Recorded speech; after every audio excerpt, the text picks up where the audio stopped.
Vamos vendo como é que vai se dando o andamento da aula, mas a gente vai avaliar se a gente vai tocar direto ou se a gente vai fazer um intervalinho.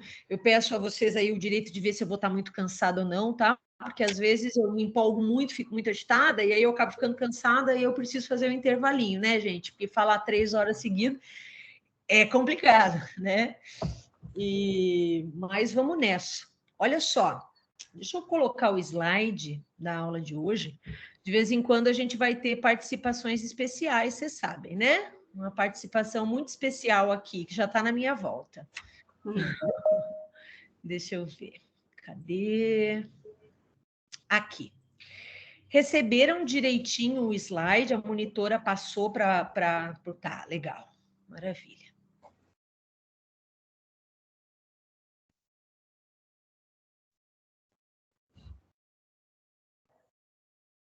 Aí, beleza. Maravilha. Achei esse slide tão bonitinho, achei ele esteticamente agradável, e eu não sei o que vocês acham, mas para mim, quando eu sou ouvinte e estou participando de uma apresentação que o slide tem o fundo preto, eu tenho mais dificuldade de fixar a atenção. Eu gosto mais quando o fundo é branco e as letras, ou o fundo é claro e as letras são escuras. Eu tenho a impressão que cansa menos, então eu escolhi esse aí para nós, tá, pessoal?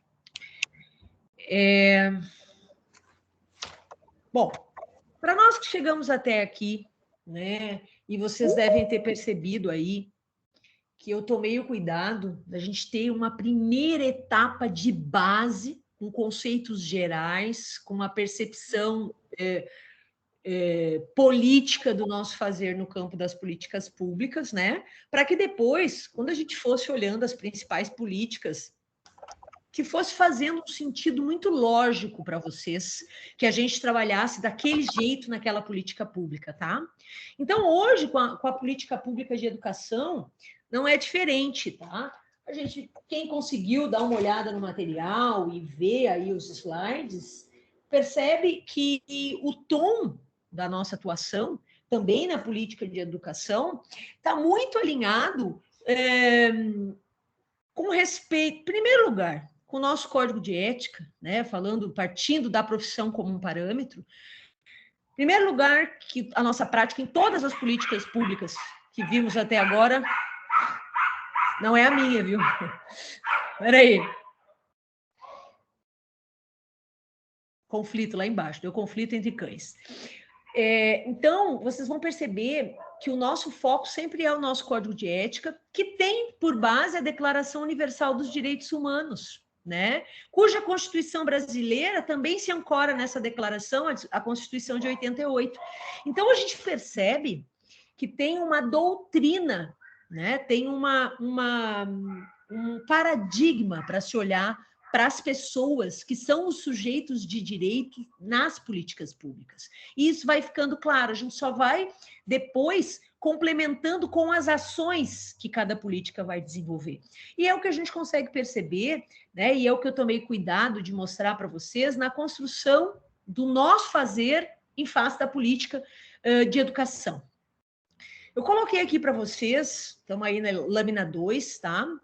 A Lei 9.394, que é a Lei de Diretrizes e Bases da Educação Nacional. Então, é a lei maior que rege, né, como deve ser, em linhas gerais, estruturada a política pública de educação no Brasil. E aí eu pensei para vocês, né, quando a gente está falando da psicologia aí na educação escolar, sobretudo na educação básica, de que anos a gente está falando, né? Quais as faixas etárias, quais as séries que a gente está falando. Então, olha lá, educação escolar se propõe em duas estruturas de base, né? A educação básica, que é sobre a qual falaremos hoje, né? A política de educação básica, e a educação superior, que é o ensino de terceiro grau, né? Que é o que nós estamos, do qual fazemos parte, né? Aqui eu trouxe para vocês as etapas da educação básica, só para a gente entender quais as fases do desenvolvimento que nós estamos trabalhando quando trabalhamos com educação básica. Então, nós trabalhamos desde o maternal, que inclui crianças de 2 anos de idade, até o ensino médio, né? Que inclui ali adolescentes que vão, né? Adolescente até completar 18 anos, tá? Então, do ponto de vista da psicologia do desenvolvimento, o que a gente espera de característica dos indivíduos para os quais o nosso fazer na política de educação se estabelece. Então, a gente está falando da fase do desenvolvimento desde os 2 anos de idade até por volta dos 18. Então, a gente pega infância e adolescência, tá? Isso eu não estou nem falando na educação de jovens adultos, tá, pessoal? Eu estou me focando mesmo na educação básica, ok? Então, fica aqui categorizado o que é educação básica, que vai desde o maternal, maternal 2, jardim 1, jardim 2, aí entra o ensino fundamental, né? O fundamental inicial, que é do 1º ao 5º ano, né? E do 6º até o 9º é o ensino de segunda, o fundamental 2, tá, pessoal? E depois o ensino médio, 1º, 2º e 3º ano, ok? Tem alguém que é formado em pedagogia aqui nessa disciplina, não tem? É tu, Vanessa? É, tá. Tem mais alguém, não tem? Tá, então deve ser na outra turma, na turma da manhã. Eu sei que eu tenho pedagogos. Na turma da manhã eu tenho pedagogos. A própria Débora, que é a coordenadora acadêmica, fez a graduação em pedagogia também, né? Bom, então vamos lá. O pessoal que é educador, que trabalha, se eu falar bobagem, me corrijam, tá? Porque eu manjo de psicologia na interface com a política de educação, mas da educação propriamente dita, eu não sou uma profunda estudiosa, tá? É uma área que eu acho muito linda, mas a minha carreira transcorreu para um outro lado, tá? Então não tem como a gente ser ótimo em tudo, né, gente? A gente sempre vai dar umas pisadas na bola, é fato. A psicologia é muito abrangente, tá certo? Aqui o que eu disse para vocês, ó, a nossa atuação na política de educação estará ancorada, né, na Declaração dos Direitos Universal dos Direitos Humanos e no nosso Código de Ética, tá? Tudo que nós vamos ver sobre qual é a nossa função enquanto psicólogos, né, ela diz respeito à garantia de um direito que é fundamental. Existem direitos que são fundamentais, que são direitos que todo cidadão brasileiro tem de ter acesso. O Estado é obrigado a promover. E se nós formos pensar as últimas décadas da nossa nação, nós tivemos uma potente evolução no sentido da inclusão de crianças e adolescentes no ambiente escolar, né? Redução dos índices de não alfabetização, né? Tivemos evoluções, embora estejamos num momento de retrocesso, tá? De retrocesso por perda de investimento, né? De financiamento das esferas de governo e mesmo de desmantelamento de avanços que a gente já tinha conquistado, né? Uma das coisas assim que são temáticas que eu acho um grande retrocesso é a proibição da gente discutir questões relacionadas a gênero nas escolas, tá? Eu fui fazer uma palestra, eu sou louca mesmo, a convite da Secretaria Estadual de Educação, já faz alguns anos, né? E estava bem naquela época em que aprovou-se o não se pode falar de gênero nas escolas. E aí, as palestrantes, ó, essa aula vai estar com o link fechado depois, viu? Ó, assunto nosso.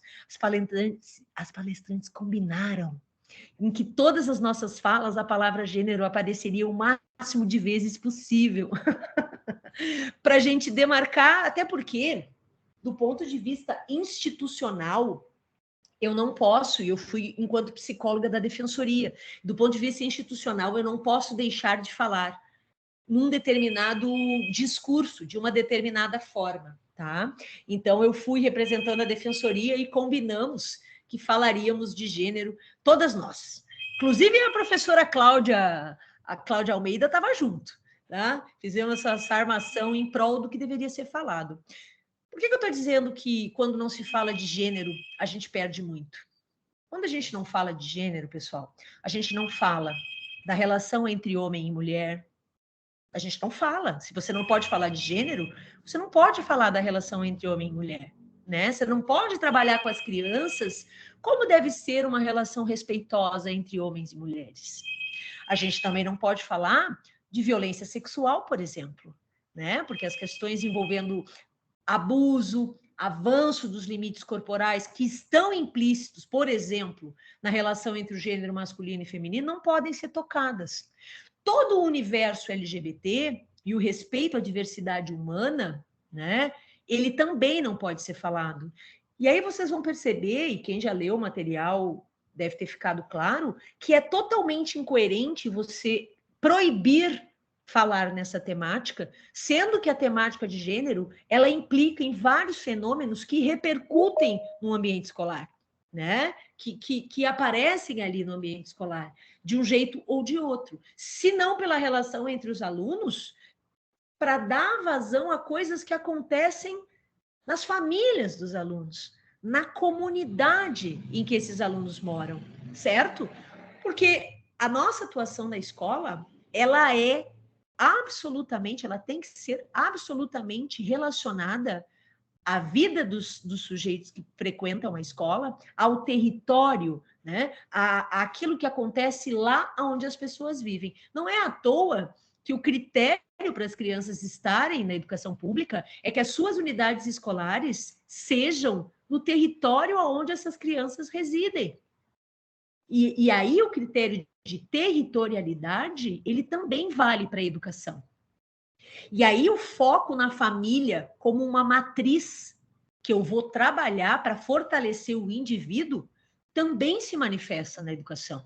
Vejam, essas duas premissas estão presentes em todas as políticas públicas que nós vimos até agora. Eu preciso atender o indivíduo aonde a vida dele acontece, eu preciso considerar como é a vida dele nesse território, certo? E eu preciso também fomentar e trazer essas questões para a realidade dele, tá? Porque ele não é separado disso, ok? Bom, então aqui eu trago aí alguns artigos, só para ilustrar para vocês, né, que o pleno desenvolvimento da personalidade humana, ele é também algo dito pela própria ONU, Organização das Nações Unidas, né, que é responsabilidade da educação, o pleno desenvolvimento da personalidade do ser humano, tá? Promover a formação da personalidade do ser humano de uma forma plena. E aí, plena, gente, eu preciso que todos conheçam sobre todos, para que todos se respeitem no ambiente escolar. Para que todos se respeitem não só no relacionamento, mas também nas necessidades de cada um na aprendizagem. Então, se eu tenho um indivíduo que tem deficiência, esse ambiente, ele precisa olhar para esse indivíduo, entendê-lo na sua subjetividade e oferecer a ele aquilo que ele precisa alcançar para acessar em pé de igualdade o ambiente escolar. Antigamente, quando a gente falava da pessoa com deficiência, a gente falava em separar a pessoa com deficiência e ter toda uma educação só para essas pessoas. O que era por si só excludente. Porque por que eu não posso fazer com que o ambiente escolar se prepare para receber esse indivíduo peculiar e promova as condições para que ele possa aprender? Bom, isso, na prática, se o Estado não oferece todas as condições necessárias para que esse indivíduo possa se desenvolver em pé de igualdade, o que eu gero é um problema para o indivíduo e para os trabalhadores, que é o que acontece na educação especial, né? Na educação para pessoas com deficiência, que têm necessidades peculiares e especiais dentro desse ambiente escolar. Tá? Então, a gente sai da lógica de uma educação especial e insere esse indivíduo entre todos. Quando a gente fala da reforma manicomial, pessoal, que a gente excluía a diversidade do psiquismo que tinha sofrimento, e a gente trouxe essas pessoas para fora do hospital para conviver em sociedade, ter o seu tratamento em sociedade, a lógica também era a não exclusão. E essa é a mesma lógica que a educação se aparelha para poder receber no mesmo espaço, toda a diversidade das necessidades dos alunos, ok? Tá? E aí, aqui, alguns fundamentos legais que confirmam isso que a professora está falando, tá? Eu não vou ficar passando lei, assim, porque é chatinho, tá? O que nós tínhamos antes da Constituição de 88?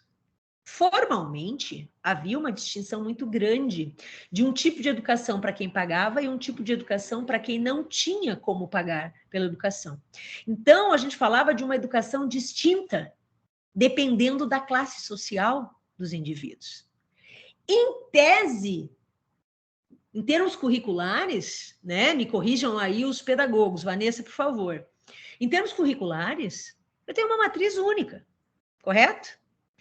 Só que na hora de oferecer essa educação, eu tenho defasagem estrutural, de renda, de capacitação dos professores no ensino público. Eu tenho uma precarização do ensino público, que eu costumo dizer para vocês que é um plano feito para dar errado. Ok? Paulo Freire já nos dizia, a educação ela pode ser libertadora, ela é libertadora. Só que quando eu maltrato o professor, o educador, né? Trago condições insuficientes para o ambiente escolar, desamparo as pessoas que estão nessas instituições promovendo a educação, eu estou dando um recado, né? Que aqueles os quais pertencem a classes sociais menos favorecidas, que a gente chamou de ralé, com um texto lá esqueci o nome Gente, como é que é o nome do cara? Eu esqueci o nome dele agora, me deu um branco. Gessé Souza. O texto do Gessé Souza fala desse lugar de ralé. Então, as políticas públicas são falhas para essa população, para esse recorte populacional. E é algo feito propositalmente para que se dê dessa maneira, né? Quem puder pagar, que pague, né? E aí paga por algo diferente. Algo que certamente tem acessos diferentes, instrumentos, material e toda uma questão estrutural diferente, ok? Mais perto do ideal, certo? Então, é a precarização do ensino público, um plano muito bem articulado, tá? Inclusive, com corte de orçamento. No governo Temer, tivemos o corte de orçamento, o congelamento do orçamento da educação por 20 anos. Educação, saúde, por 20 anos. Como é que eu vou ficar com o mesmo orçamento para uma política pública por 20 anos, gente? É óbvio que isso quer dizer que eu quero que essa política vá por água abaixo. Quem é que vai se dar mal com isso? As pessoas que têm uma classe social menos favorecida, do ponto de vista econômico. Tá certo? Então, vivemos hoje um sucateamento, tá? Um sucateamento que faz com que nós, psicólogos, reforcemos que a nossa posição é do lado de uma educação democrática, inclusiva e que respeita a diversidade dos sujeitos do direito à educação, que são nossos alunos e suas famílias, e também os trabalhadores da educação. O elemento humano que trabalha na educação é extremamente negligenciado, violado nos seus direitos de trabalhador, certo? Até aqui, perguntas?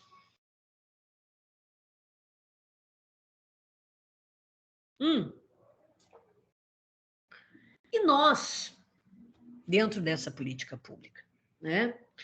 E aí vamos entender o seguinte: política pública é maior do que a nossa prática nas escolas, tá?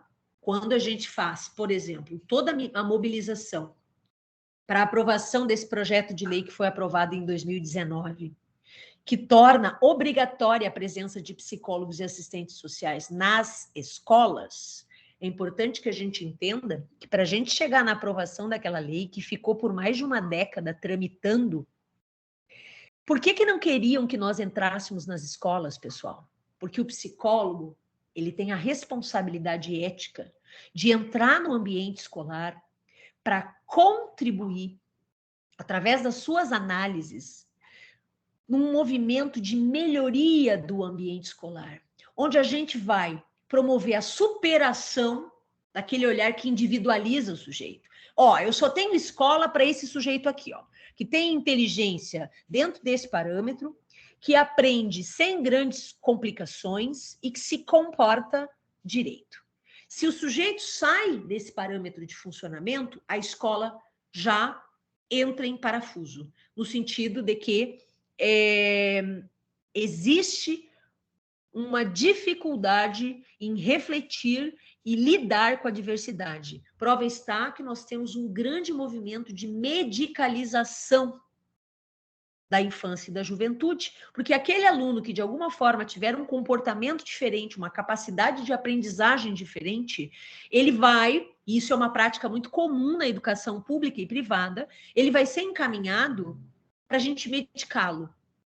Só que os problemas de aprendizagem, eles são, ou de aprendizagem, ou de relacionamento, eles são multifatoriais. Não é um remédio que vai tratar de acabar com desigualdade social, percepção e convívio com a violência, a falta de acesso a possibilidades de futuro. O medicamento não vai tirar tudo isso. O medicamento vai abafar o sintoma, né, aquilo que é manifesto, para que a escola possa continuar um movimento mercantil, né, como uma empresa que precisa funcionar. E se não funcionar, aqueles que desandam o andamento da empresa precisam ser classificados e tratados como diferentes, e de preferência que sejam retirados da nossa escola. Ou porque eles vão evadir de uma escola que não contempla as necessidades deles, né?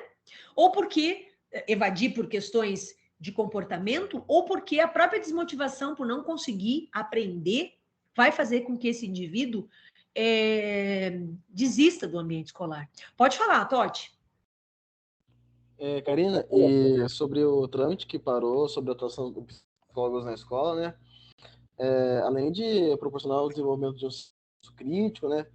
Até mesmo o próprio projeto educacional vigente, o qual põe de lado matérias como filosofia, sociologia, faz parte também desse desmanche do desenvolvimento do senso crítico, perpetuando assim o ciclo da educação bancária, exposto por Paulo Freire, e em contrapartida contra a pedagogia do oprimido.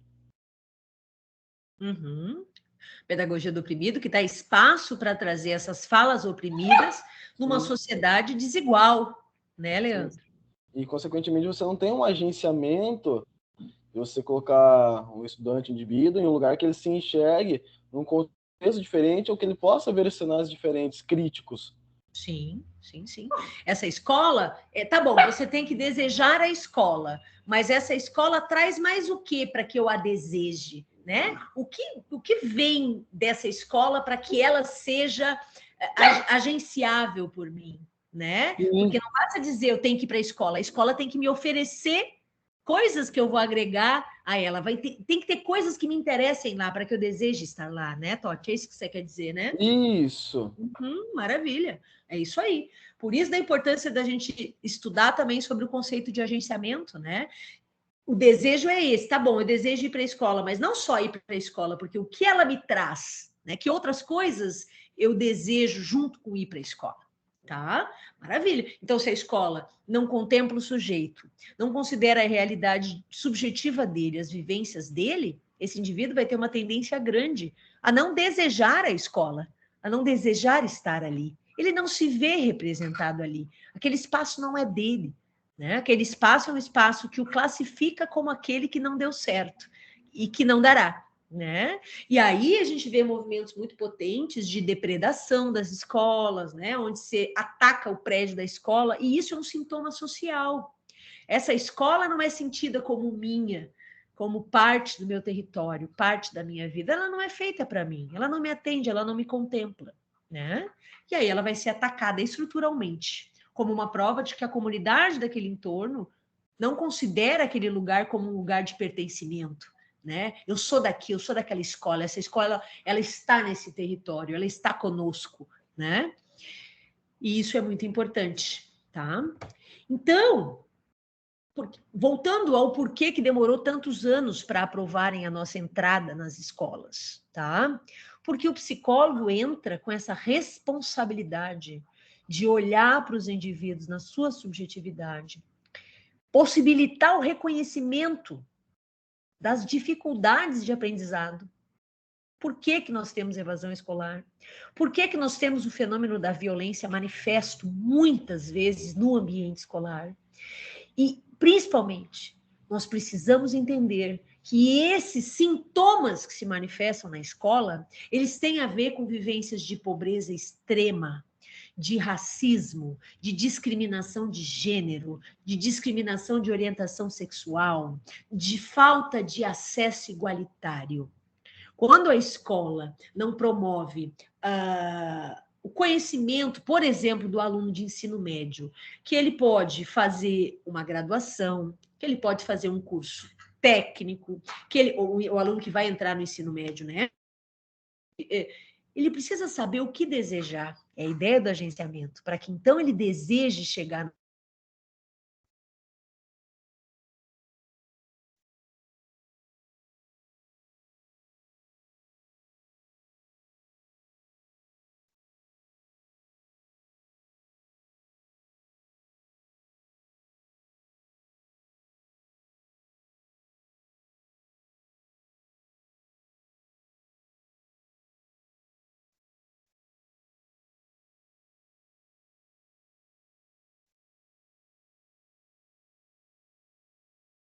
Eu acho que a Karina caiu. Voltei, pessoal. Caí, mas voltei. Caí, mas passo bem. Chuva, né, Marcinha? Chuva. Chuva. Né? Eu já estava achando que era aqui já de novo, né? Porque também tá chovendo, é aquela história, né? Ventou na zona rural, gente, acabou a internet. Mas na Piracicaba inteira, se choveu, molhou tudo. Começa a desandar, não adianta. Né? Mas vamos lá, gente, deixa eu expor de novo aqui a apresentação.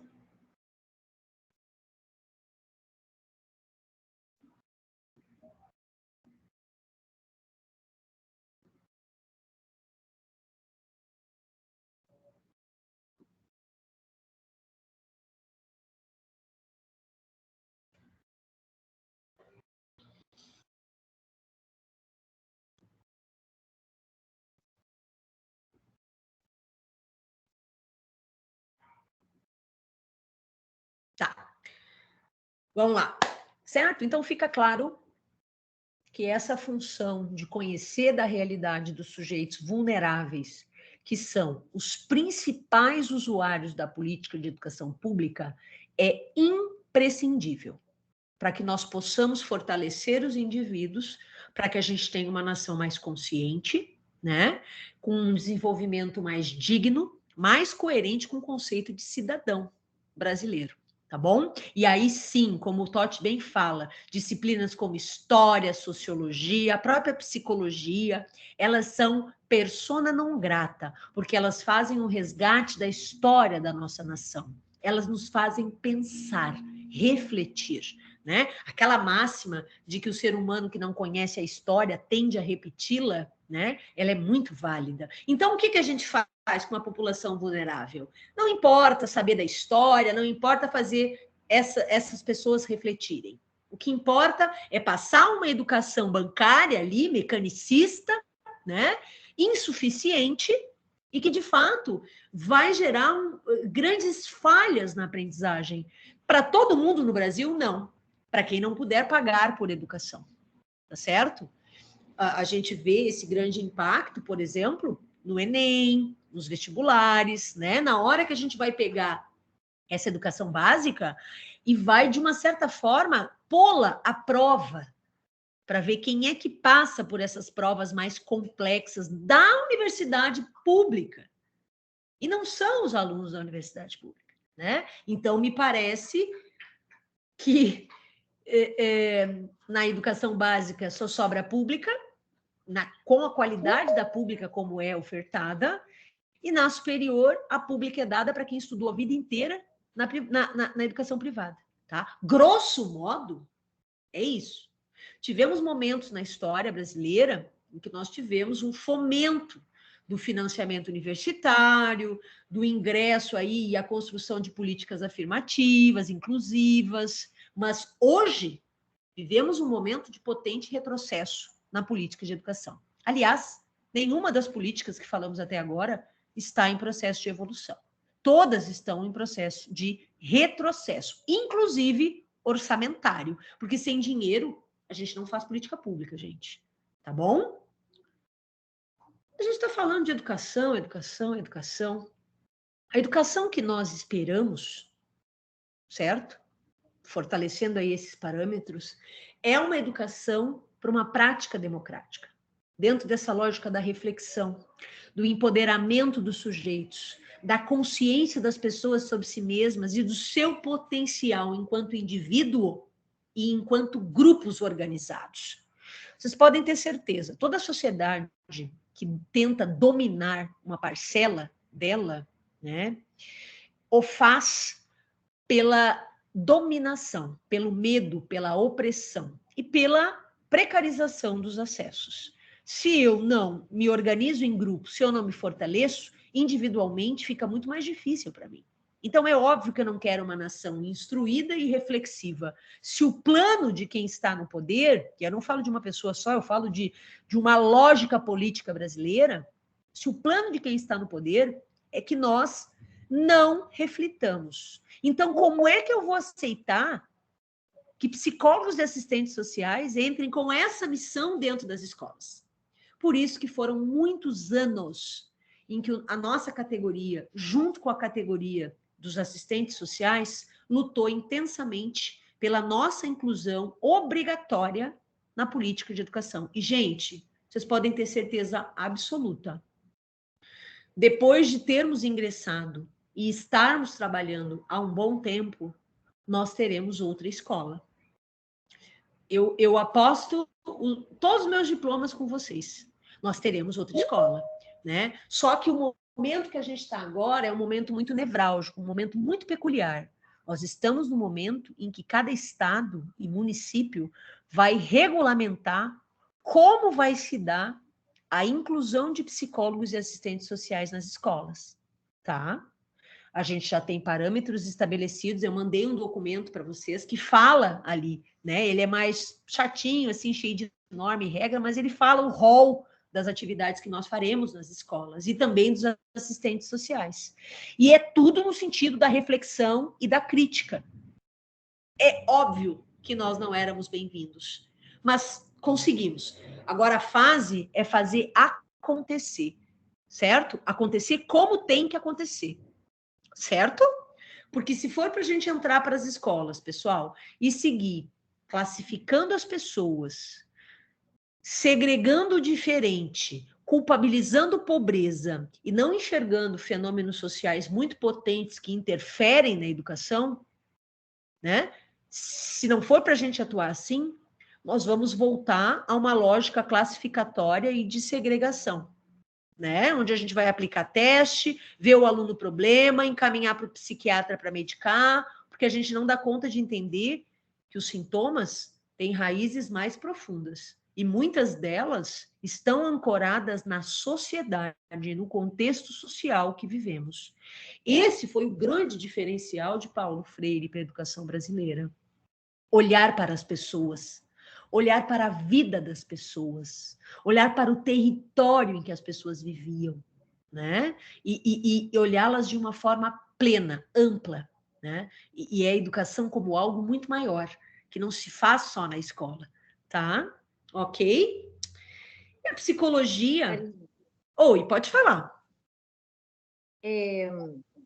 Isabel? Isso. Citando essa questão que você colocou sobre que agora ficou mais centralizado, né, nos municípios, enfim, que esse trabalho são as prefeituras que vão, né, determinar os serviços que vão ser feitos e tudo mais. Por exemplo, eu lendo aquele texto que você mandou, eu procurei saber se aqui em Piracicaba a gente tinha um CEMAP, por exemplo, né? Que é aquele centro de atendimento psicopedagógico, né? Nossa, fantástico o trabalho que eles fazem, o CEMAP, mas, por exemplo, em Piracicaba a gente não tem, né? E assim, conversando com algumas pessoas que têm filhos com algumas deficiências, qual foi o único lugar que eles encontraram algum tipo de apoio ou de orientação foi na Unimep, que eles tinham, né, pelo menos uma pós em psicopedagogia, e eles ofereciam esse tipo de atendimento, mas depois da pandemia acabou. Então, aí você vê, né, como que, por exemplo, Piracicaba mesmo é muito carente desse tipo de serviço. E não existe, assim, muita perspectiva de que isso mude. E seria primordial, é fundamental que exista esse tipo de serviço, né? Somente em clínicas privadas a gente tem. Uhum. Ou organizações sociais, né? Como o Centro de Reabilitação, né? Uhum. Que é uma organização social, né? E que oferece um trabalho, mas que não é dentro da escola, né? A gente fala de inclusão, né? Quer dizer, isso tem que partir da escola. E se houverem espaços como o Centro de Reabilitação, que ele seja complementar, né? Porque é obrigatório que a escola ofereça as condições para a inclusão. Hoje mesmo, eu atendi uma pessoa e toda semana chega na defensoria familiares de crianças ou adolescentes com deficiência, pedindo os auxiliares de classe, né, esses profissionais que têm de estar em sala de aula para promover, né, a acessibilidade do aluno com deficiência ao ensino, né, porque eles precisam de um atendimento diferenciado junto dos outros para que consigam, né, se desenvolver dentro dos seus parâmetros de desenvolvimento. A gente tem, Isabel, no município de Piracicaba, tem, acho que é a sala de recursos, se eu não me engano, ela tem um nome, esse lugar, que é um lugar especializado para o atendimento de alunos com deficiência, tá?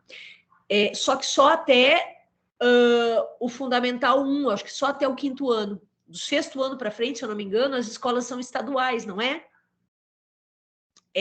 Professora, na verdade, mesmo que a senhora comentou agora, é o núcleo municipal, né, de apoio pedagógico à educação especial. Isso aí, o núcleo municipal. Então, a gente tem, né, aliás, o trabalho dos colegas é bem bacana, viu? A gente já teve interface, já teve vezes da gente promover diálogo com os colegas, né, quando os alunos eram até o 5º ano, e o municipal funcionou bem melhor do que o que a gente tinha em âmbito estadual. Mas certamente, quando a gente conversa com os colegas que trabalham lá, se eles precisam de melhores condições para poderem trabalhar melhor, né?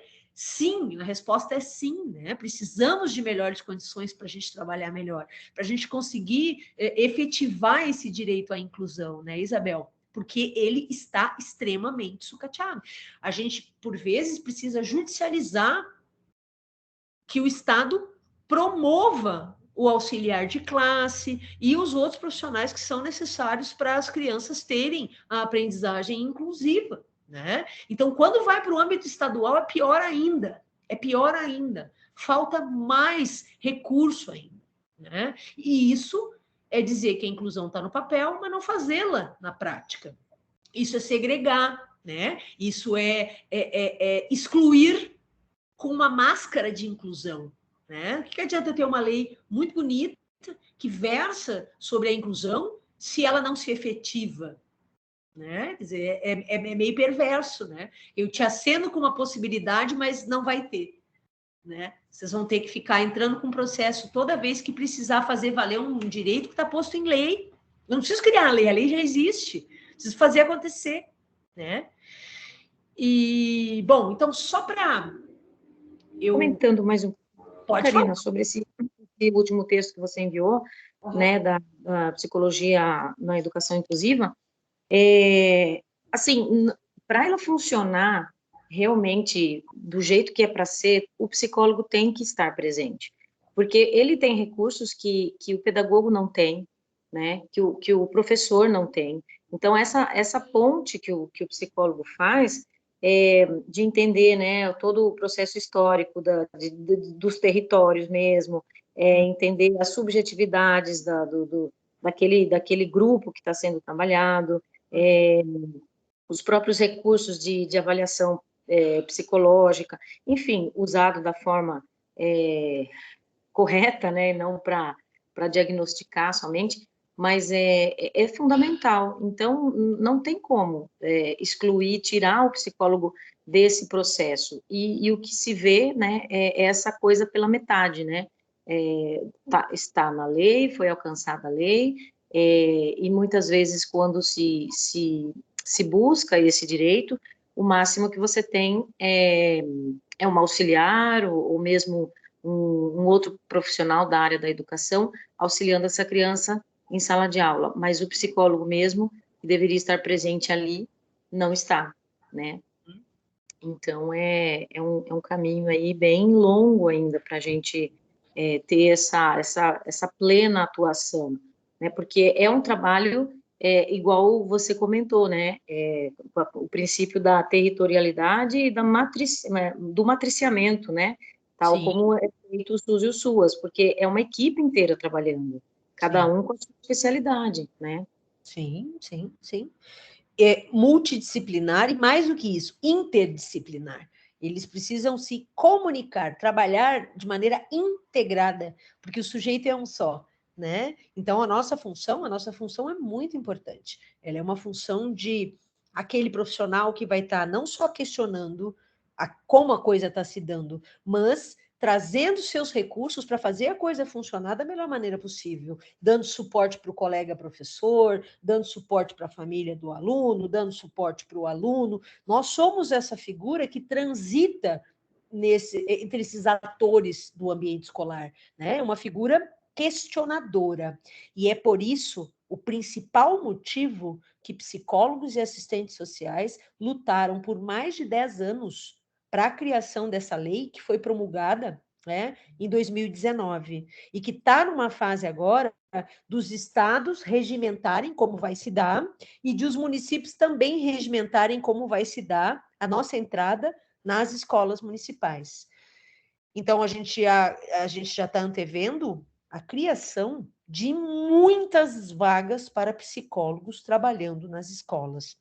Espero eu que se dê pela via de concurso público, porque o concurso público permite a continuidade das ações, tá? Ok? Vamos ver, mas nos próximos 2 anos teremos isso intensamente. A pandemia deu uma segurada, né? Para vocês que estão aí correndo para se formar, vai ser bom, porque talvez vocês peguem ainda uma grande leva de concursos para educação aberta, né? Ou contratações mesmo, que seja, né? E aí vocês que têm interesse já vão estudando desde agora, já vão se preparando, assimilando conteúdos de base para quando abrir os concursos vocês já estarem preparados, tá? Elaine, pode falar. Boa noite, Karina, tudo bem? Boa noite, tudo bom? Karina, não sei se eu vou saber me expressar, né? Mas essa questão do psicólogo escolar está no âmbito da lei, se eu não estiver enganada, né? Uhum. Mas nem todas as escolas, infelizmente, ainda têm isso, não é? É uma pergunta, na verdade. E aí não tem como orientar esses pais que muitas vezes não conhecem, sabe que o filho tem uma deficiência, tem dificuldade, não sabe como trabalhar, e nem os professores em relação a toda essa situação, né? Sim, sim. Tá em lei sim, Elaine. É essa lei que eu falei, nós vamos ver, eu vou dar o número dela logo a seguir, tá? Ela foi promulgada e ela foi publicada em 2019, tá? Só que aí, o que aconteceu? Publicaram a lei, mais para o fim do ano, se eu não me engano, em seguida veio a pandemia. E a pandemia trouxe algumas limitações nas ações dos governos estaduais e municipais, federal também. Teve muito, por exemplo, até o final do ano não se pode criar cargo novo, tá? Por exemplo, que eu tenho uma cidade que tem 10 cargos de psicólogo, mas eu me dou conta, né, que eu preciso ter 20. Até o final do ano, esses 10 cargos não podem ser criados, nem o edital pode ser feito. Ele só pode ser feito a partir de janeiro. Então, nós acabamos entrando num limbo aí, a pandemia também bagunçou isso. E nós estamos num momento de luta para que essas leis estaduais e municipais saiam alinhadas com as diretrizes federais, com a lei que foi publicada. Então, um momento de muita tensão, porque se a gente não tiver, enquanto categoria, em cima deles, eles vão aprovar leis que vão trazer um fazer do psicólogo no ambiente escolar que não tem nada a ver com esse profissional que vai olhar para o social, que vai ter um entendimento político do ser humano e da diversidade humana, que vai trabalhar com um olhar para a democratização da escola. Ela tem que ser para todos mesmo, né? Mesmo. Né? Então, a gente está nesse momento, Elaine. Esse é um momento histórico da nossa entrada nas escolas. Ai, legal. Eu gostei muito desse texto que você nos forneceu para ler. Para mim, me acrescentou muito, pois eu sou uma mãe de deficiente, né? Meu filho é autista, e isso me auxiliou muito. Eu amei muito, viu, Karina? Muito obrigada por essa oportunidade, viu? Karina, que legal. Eu queria perguntar para você, pela minha ignorância, o núcleo que é feito pelos municípios e estados, que tem um núcleo, né, de professores e profissionais múltiplos, né? Que a Vanessa... Todos têm acesso ou só quem está nas escolas estaduais e municipais, Karina? Tá. Vanessa, você está aí? Estou aqui, professora. Tá. Vanessa, repete para nós o nome do núcleo. Esse núcleo, Elaine, é municipal, tá? Esse que a gente está falando.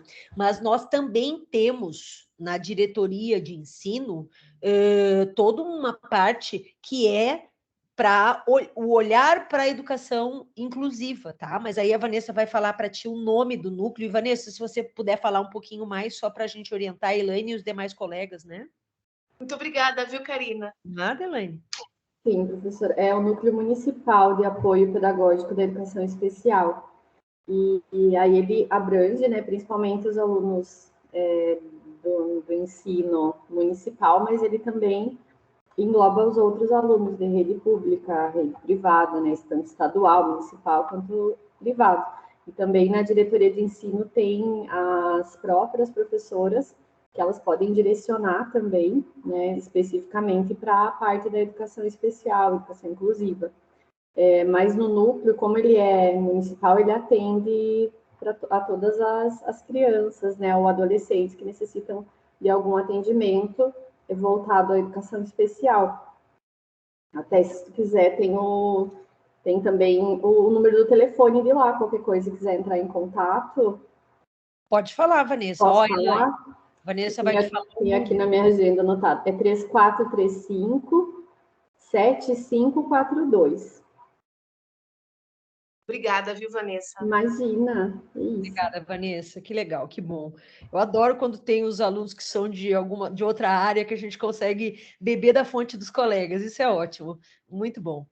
Legal. Tá, Elaine? E, se tudo der errado, Defensoria Pública, tá? Vai lá encontrar com a professora, que a gente vai ver o que pode fazer também. Mas primeiro tem que ir ao encontro, né? Pedir o acesso. Se ele for negado ou for insuficiente, aí a defensoria entra em cena, né? Primeiro tem que ir ao encontro. Que idade tem teu filho, Elaine? 8 anos. Ah, tá. Ok. Maravilha. Tá, e se tudo der errado, Benjamin Constant 823, Defensoria Pública. Muito obrigada, Karina. Obrigada demais, viu? Um abraço. Outro. Então, meus amores, olha lá.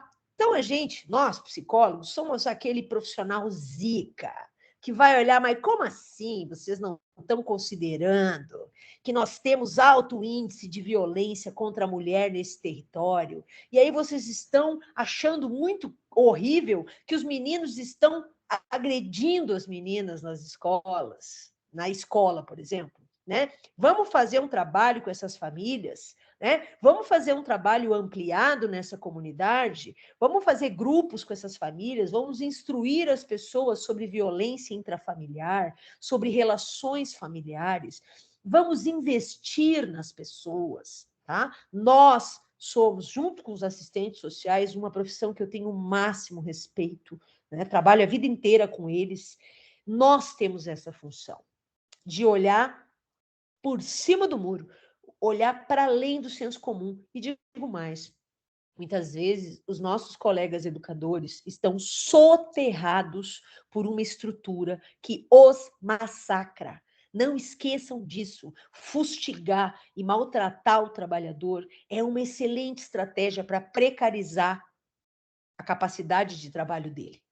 Entendam isso enquanto psicólogos. Isso é uma estratégia. Então, eu pago mal, eu não capacito, né? Eu não tenho um plano de evolução na carreira que seja satisfatório, que faça esse educador, esse professor olhar e dizer assim, eu quero chegar em tal lugar, porque eu quero estudar mais. Então, gente, isso é feito de caso pensado. Pode falar, Vitor.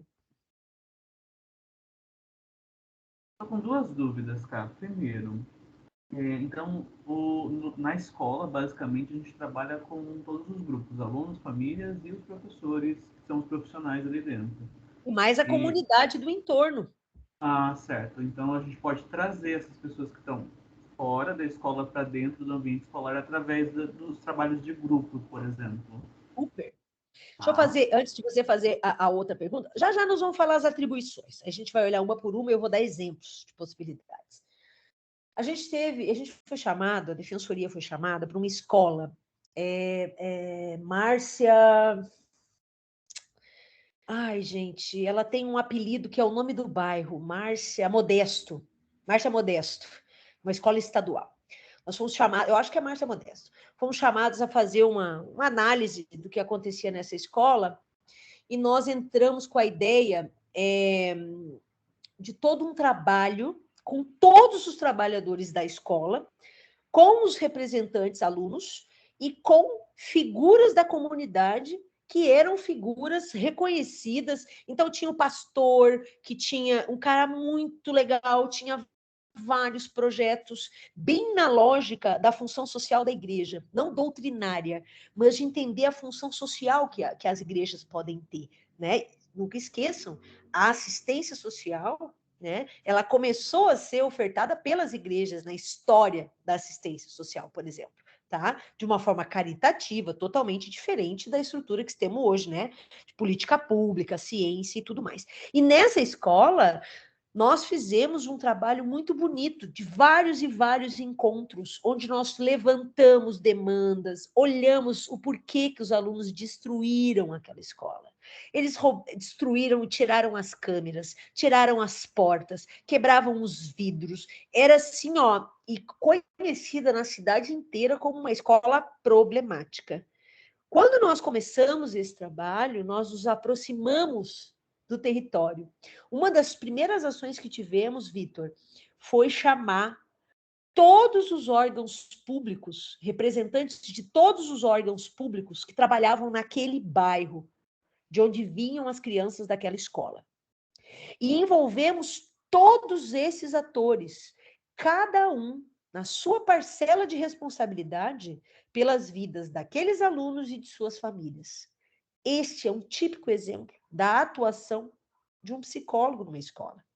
Entender esse território, entender essas relações, contar com pessoas significativas nesse território para disseminar boas práticas, né? Para mostrar projetos que se deem. Lá tem uma escola de futebol, só que depois os meninos fazem grupo e discutem sobre coisas, né? A minha professora mesmo de Muay Thai, ela faz parte de 2 projetos sociais que ela tem em bairros, onde ela vai dar a aula de Muay Thai, mas toda a lógica da disciplina, da concentração, do cuidado com o corpo que a atividade física traz. Então, nós somos o profissional que vai estar sempre olhando para essas pessoas e para esse contexto e pensando o que é potência, o que eu preciso conhecer para potencializar o que há de melhor nesse território, para fomentar, para fazer com que isso se amplie, quase como num contágio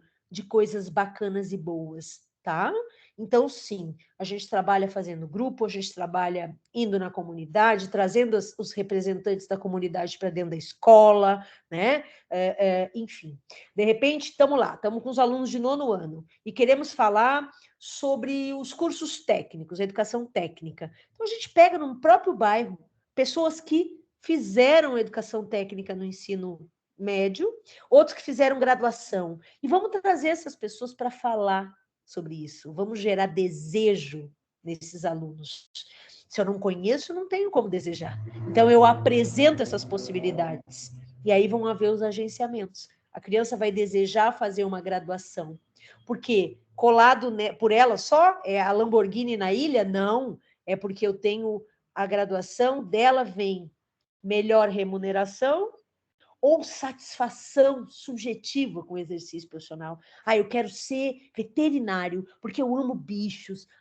Eu quero ser advogado porque eu gosto de defender as pessoas. Eu quero ser psicólogo porque eu gosto de ouvir e ajudar as pessoas, né? Então, eles precisam conhecer para desejar, né? Eu preciso falar do sofrimento da população preta dentro de um território vulnerável, porque eu sei que a porcentagem de pessoas não brancas lá é muito grande.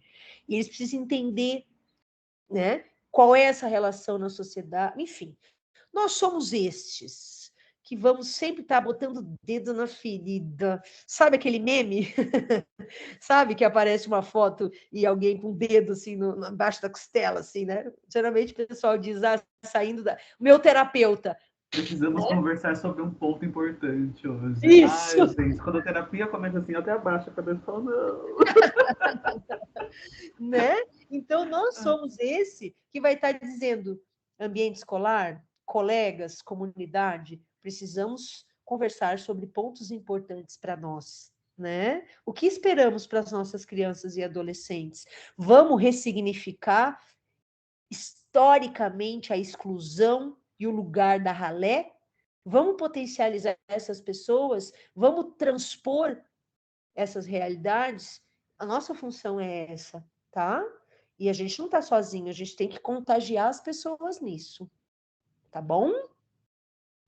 E aí, na escola, a gente tem práticas coletivas, onde todo mundo tem que estar junto para pensar aquele ambiente, todos temos responsabilidade em face desse ambiente, os alunos, os professores, os profissionais de apoio, todo mundo. A escola é nossa, a escola está no nosso território, né? Eu gosto muito daqueles projetos que abrem a escola para, nos finais de semana, a comunidade poder usar o ambiente escolar. Aquilo é seu, é um espaço seu, é direito seu. Você é cidadão, você pode jogar na quadra da escola, você pode fazer um piquenique na grama da escola, você pode, né? Mas a gente precisa trabalhar as pessoas para que elas entendam e se sintam pertencentes, que a escola é delas. Para isso, a escola tem que ser delas, né? Ok? Tá bom? Estou inspirada para falar de escola, né, gente? Eu gosto, né? Eu não sei vocês, mas é muito importante a gente crescer numa família que valoriza a educação. Isso é muito importante. Aí aquilo, você vai construindo agenciamento. Que a tua família vai te dizendo que a educação vai te trazer isso, vai te trazer aquilo, vai te trazer aquilo outro. E aí a criança vai construindo um desejo em estudar, né? E estudar vira um objetivo, né? Um exercício gostoso, né? Isso é bacana. Mas tem famílias que não têm, onde os pais também não tiveram. Então, alguém tem que cumprir essa função, né? E a escola precisa ser encantadora. Mas é muito difícil ser encantador quando toda a realidade tenta te matar no cansaço, né? Então, nós vamos entrar para dar essa oxigenada.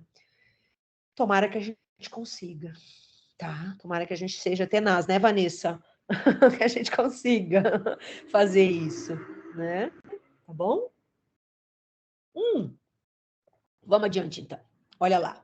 Então, a psicologia educacional, ela também aponta os processos de medicalização e patologização. Outra coisa, judicialização. Eu falei em a gente judicializar, por exemplo, para ter os auxiliares, todos os trabalhadores que precisam estar presentes nas escolas no sentido da inclusão de verdade.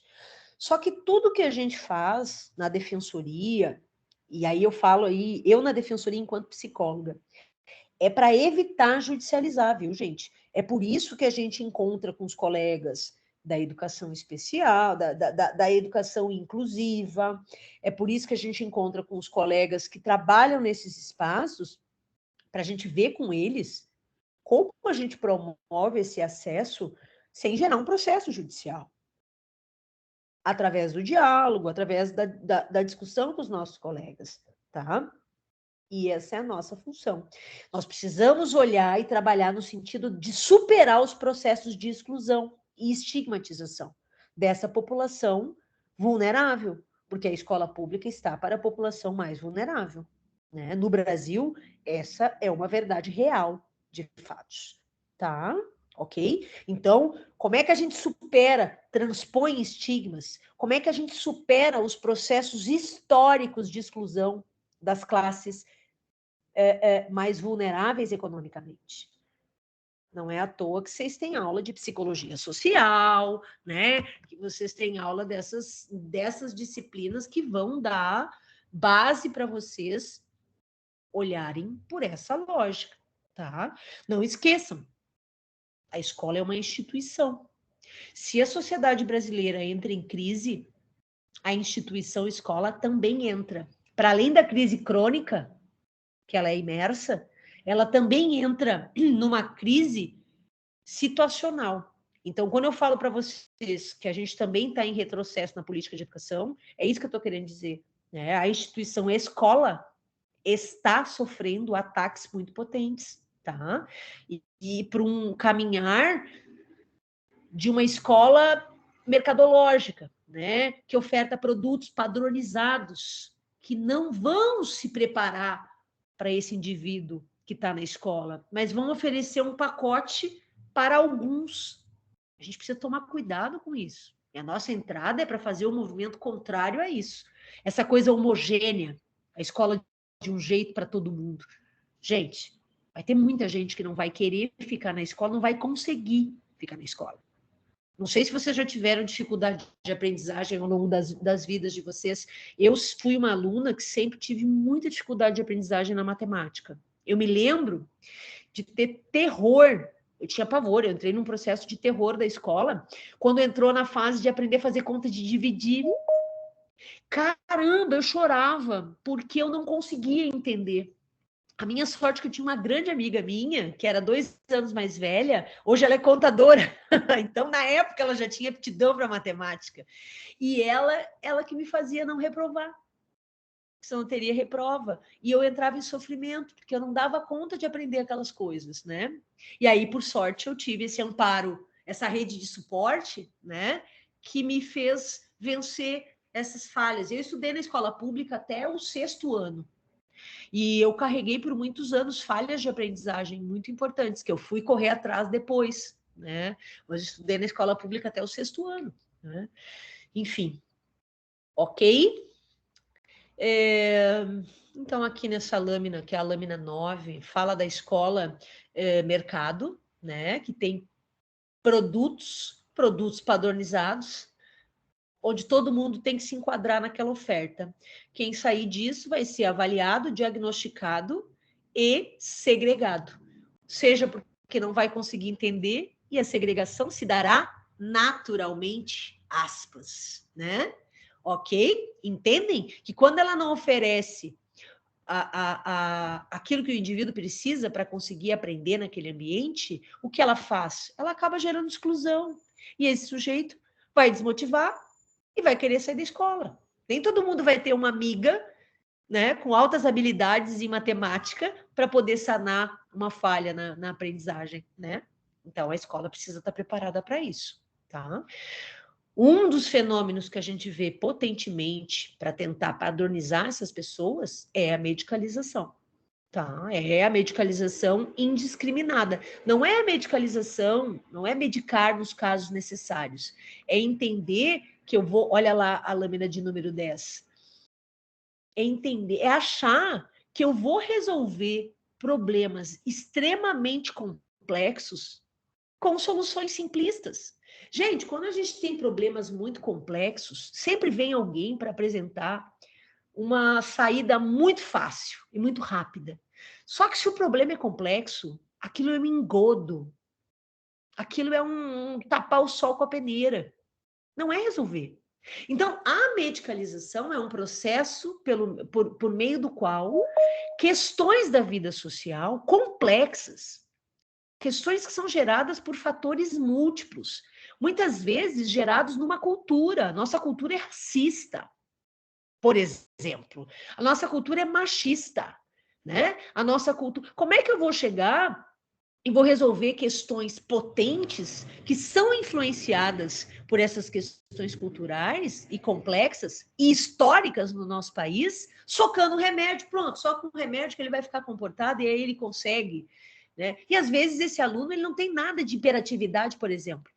Ele está fazendo sintoma de uma família que pode ser violenta, de uma comunidade que pode ser muito violenta, né? E aí eu só com remédio anestesio a criança e está resolvido. Isso é medicalizar, é dar uma solução simplista para problemas altamente complexos, que tem a ver com múltiplos fatores, inclusive a cultura e a história do nosso país, ok?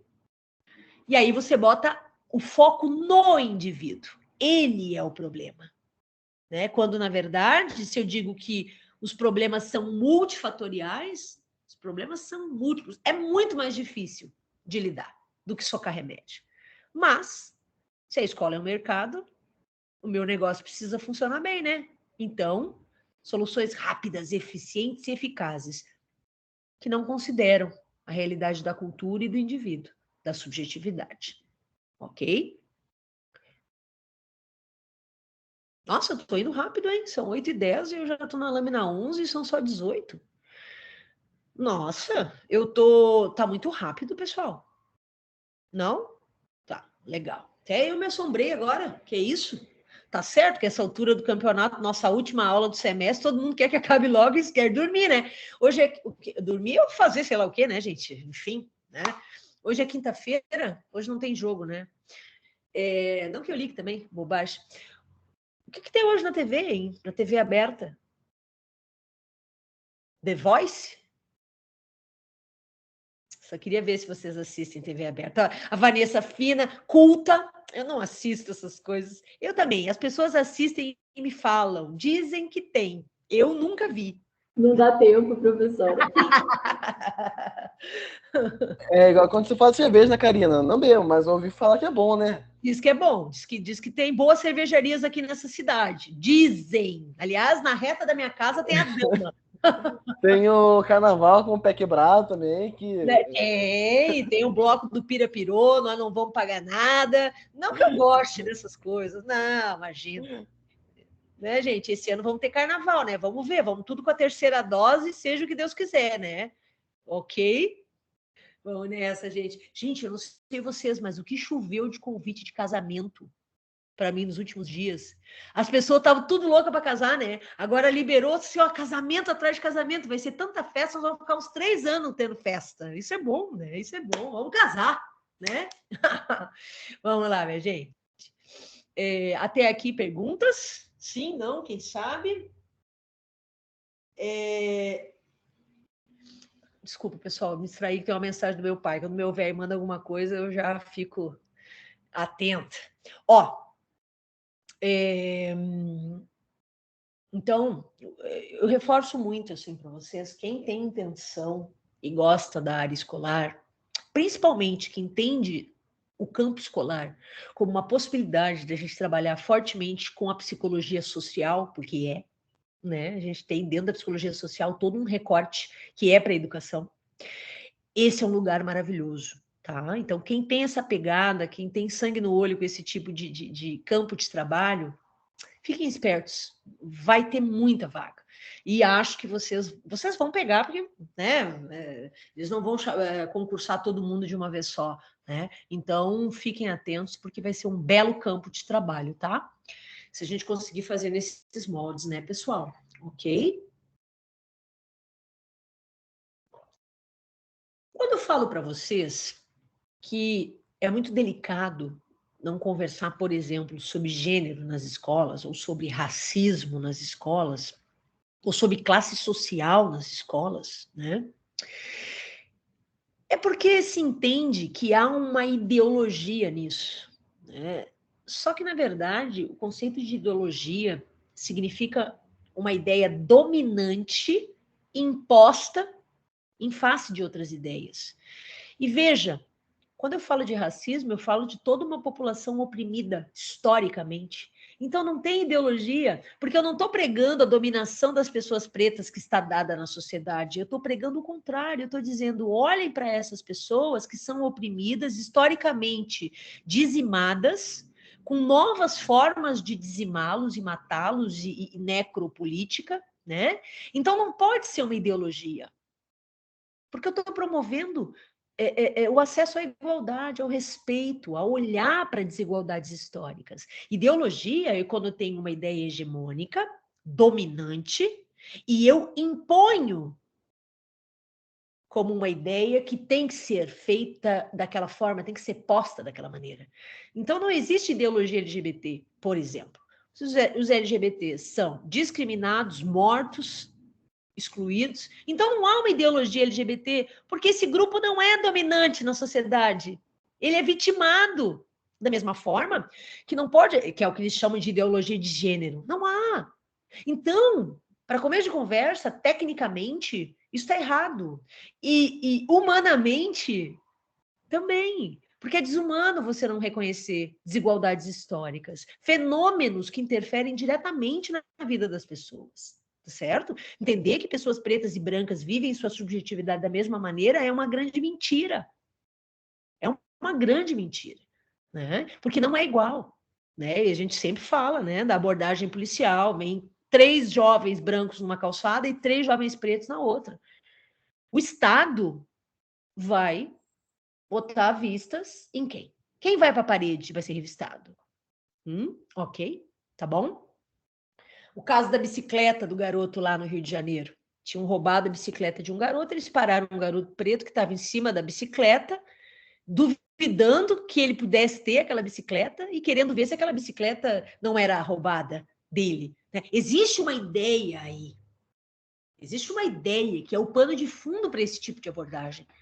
Né? Será que se fosse um garoto branco, do olho azul, esse outro rapaz, ele ia achar que aquela era a bicicleta dele? Será? Vai ter alguém que vai dizer, com certeza, professora, não sei.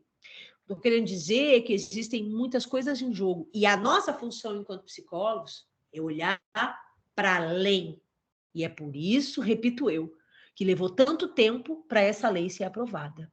Tá? Porque a gente vai colocar o dedo nos pontos da sociedade. E aí, meu amor, é o começo de uma revolução. Qual é a tendência? Nos oprimir também, nos fustigar também, para que a gente canse da luta. Para que a gente se cristalize numa escola não inclusiva, né? Que não está no território, que não é para as pessoas. Tá bom? Ok? Não existe neutralidade. Então, quando eu proíbo de falar de gênero, isso é uma manipulação pensada, que reverbera muito na vida das pessoas, da escola pública. Porque da escola privada eles vão ministrar o que quiserem, o que entenderem que seja importante. Atendendo os mínimos das matrizes de currículo, o que for adicional é o que o cliente está comprando. Mas e na escola pública? Certo? Então, não existe neutralidade. Não, isso aqui é meramente um conteúdo. Não queremos que se fale de gênero para não ter ideologia de gênero, é o contrário. A ideologia dominante é que proíbe e cria a mordaça para não lidarmos com a questão de gênero, que vai falar, dentre outras coisas, da diferença e da desigualdade entre o gênero masculino e feminino.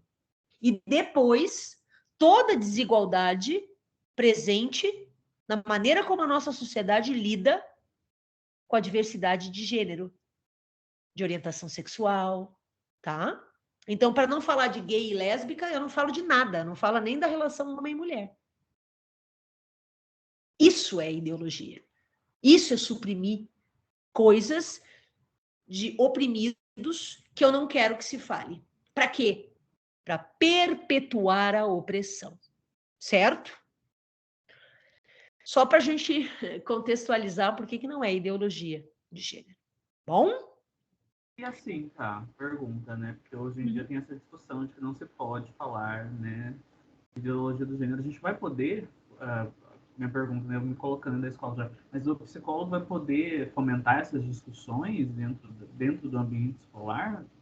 Ou isso vai ficar vedado para a gente também? Olha, eticamente, nós temos uma responsabilidade com a nossa profissão. Por isso que o Conselho Federal e os 27 conselhos regionais, junto com o Conselho Federal e os regionais de serviço social, estão batendo tanto nessa tecla de como será a construção das leis que vão dizer como e com o que trabalharemos. Porque nós, enquanto categoria, estamos no momento de luta para fazer aquilo que nossas profissões fazem. Você entendeu? Eu acho que vamos ter resistência aí. Acho que vai ter luta. Acho que vai ter luta. Alguns de nós vão estar conscientes disso. Outros não. E aí vamos ver como é que a gente se movimenta enquanto categoria. Até hoje nós ainda temos colegas que trabalham só naquela lógica mecanicista, classificatória e patologizadora, né? Isso acredito que vai aparecer. Mas o que é muito importante, que é um momento de luta, um momento histórico, é deixar, fazer que a legislação que vai regimentar contemple que a nossa atuação vai se dar nos parâmetros do nosso código de ética. Pronto. Se conseguir fechar isso, já era. E aí qualquer perseguição é assédio. E aí assédio a gente lida com os mecanismos legais de combate ao assédio moral, né? Aí é assédio. Tá, Vitor? Mas esse momento é um momento muito importante na nossa história, da nossa entrada nesse ambiente, que é o ambiente escolar. Tá? Então, vocês estão vendo a história acontecer. Eu vi isso acontecer na reforma psiquiátrica. Eu vivi isso intensamente, enquanto estudante, né? E vocês vão viver e estão vivendo esse momento na educação, né? De estabelecer um novo paradigma, né? Para da escola, onde psicólogos e assistentes sociais são profissionais obrigatórios nas equipes. É bonito isso, hein? Vamos ver se funciona, vamos lutar para que funcione, tá? Nossos conselhos são muito atuantes. Pode falar. Não, então, falando dos conselhos, né? Por isso que é tão importante a gente estar, assim, a par de todas as movimentações do Conselho Federal, de todas as, até mesmo as palestras que acontecem, né, nas universidades, ou seja, todos os espaços onde estejam, essas discussões estejam acontecendo, que a gente procure, vá atrás e participe, né? Porque é assim que a gente vai estar preparado para saber o que falar, o que pensar e realmente criar recursos, né, para poder atuar quando a gente puder. Quer ver um exemplo interessante, só assim, rapidinho, se eu puder comentar? Pode. A gente teve recentemente a semana de palestras, né, da Anhanguera, e nós tivemos uma palestrante que ela falou justamente sobre esse tema, né, educação inclusiva. E ela falou bastante a respeito do racismo. Então, ela falou bastante a respeito do nosso lugar de fala, que o nosso lugar de fala é qualquer lugar, né? Não exatamente um espaço oficial, né? O que muitas vezes a gente pensa e espera que esse lugar chegue e aconteça, né? E aí eu tive uma experiência, assim, bem legal na escola, porque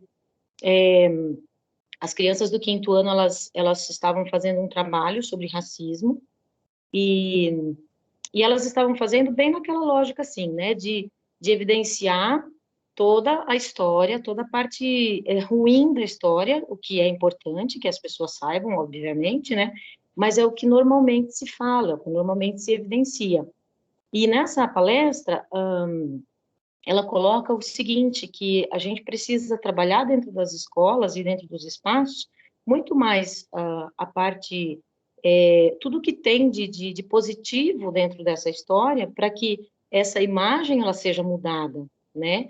E, por exemplo, trabalhar com as crianças quem são os grandes nomes da história, né? Da raça negra, enfim, e praticamente fala-se da escravidão. E aí, quando as crianças fizeram o trabalho, elas fizeram todo o trabalho baseado nisso, né? Falando dessa parte da escravidão e tudo mais. E os desenhos que eles faziam, as falas deles, eram bem assim, carregadas de muita emoção, de muita crítica, né? E nós tínhamos ali 2 alunos que são afrodescendentes, assim, o biotipo deles é bem claro isso, né? Porque afrodescendente, basicamente todo brasileiro é, mas ali era bem evidente, e eles se sentiram constrangidos com toda aquela exposição, porque eles estavam dentro daquilo tudo, né? Eles se identificavam com aquela parte negativa, né, da história. E aí eu me lembrei dessa palestra, né? E foi assim um momento bem legal porque eu pude conversar com os alunos sobre isso, né? E foi algo que nem eu nunca tinha ouvido falar, nunca tinha tido essa oportunidade de abordar dessa outra forma. E eles ficaram surpresos. Eles falaram: "Puxa, é verdade, né? É verdade mesmo." E aí eles refizeram esse trabalho. Não era da minha matéria, né? Mas conversando depois com a professora, e aí entra a questão da interdisciplinaridade, né? Eles já fizeram com outro enfoque e descobriram coisas muito legais, assim, sobre a história né, de toda a raça negra, como que tudo que eles trouxeram de positivo para o nosso país, para a nossa cultura e tudo mais.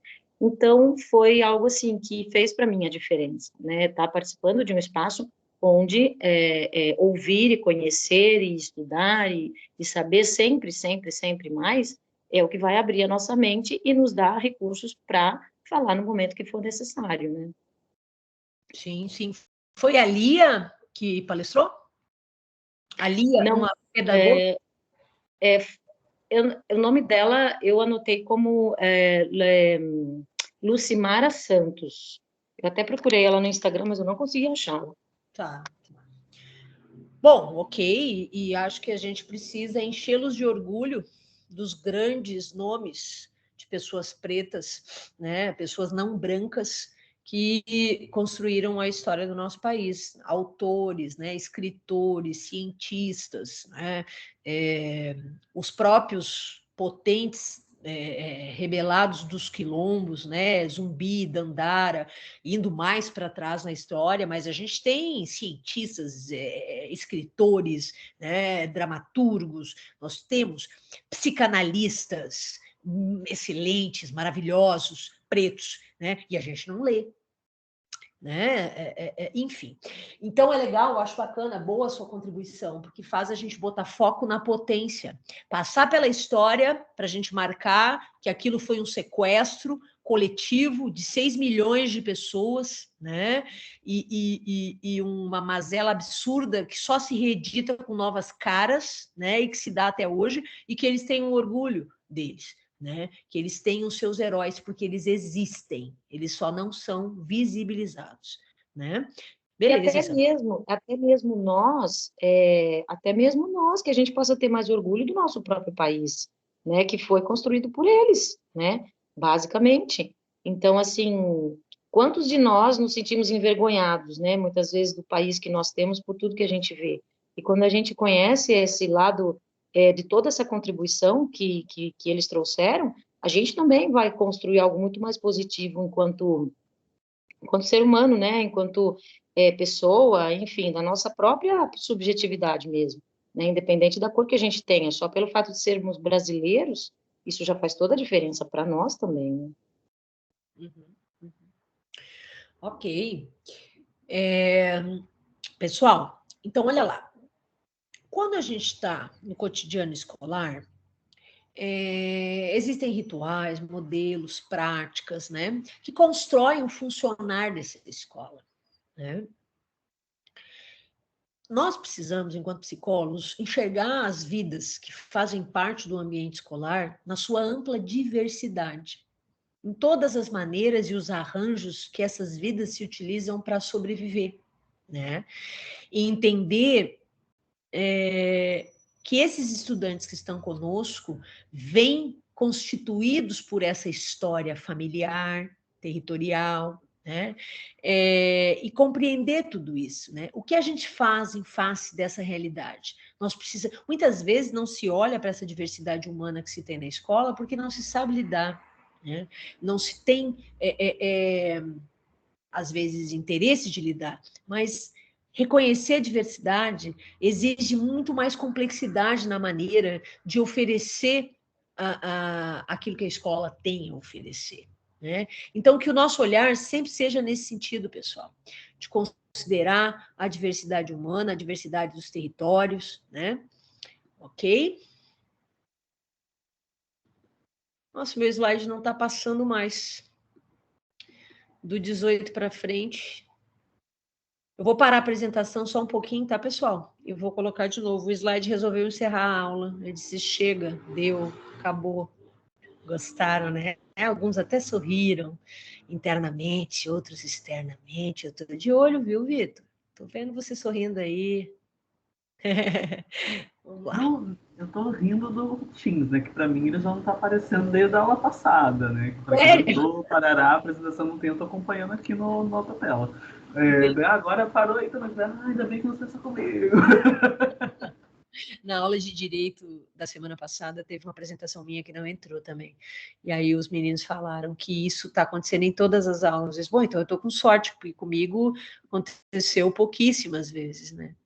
E vamos ver se eu consigo encerrar a aula olhando os slides, né, gente? Porra, agora do 9 para frente, aí, só ter paciência. A professora não está com paciência, estou apertando várias vezes. Aí, ó, tem que dar o tempo. Pessoa falando em reconhecer a diversidade e tudo mais, eu não dou o tempo do slide, ó. Moiou mesmo, gente. Desandou aqui a maionese. Ó, slide de número 13, tá? Abram aí o slide de número 13, por favor, tá? Que eu vou abrir aqui para mim, olhando mesmo, e vou conversando com vocês. A parte chata é que eu não consigo vê-los, né? E vocês sabem que eu tenho neurose com ver os alunos. Alguém está mexendo para tentar colocar a apresentação, é isso? Alguém mexeu aqui. Eu fucei sem querer, mas ele travou no 12, não foi até o 13. Isso mesmo. Tu viu certinho. Travou no 12. Não carregou mais não. Não, né? Vamos tentar. Eu tenho aqui, Karina. Oi? Eu estou tentando mais uma vez, aí tu tenta aí, tá? Vamos ver. Eu vou tentar mais uma vez agora, ele vai aparecer, Se eu voltar... Não, vou voltar, ele não volta, então tem que ir para frente. Eu ia tentar acessar pelo fim, entendeu? Tentar engambelar ele aqui, mas não rolou, ele é esperto.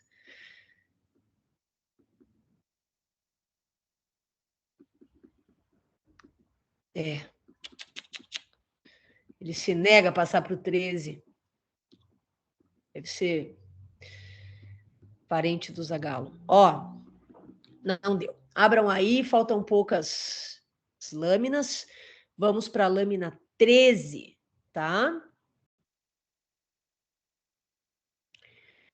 Bom, deixa eu ver uma coisa. Acho que tudo isso daqui eu já falei para vocês. Lâmina 14, pessoal.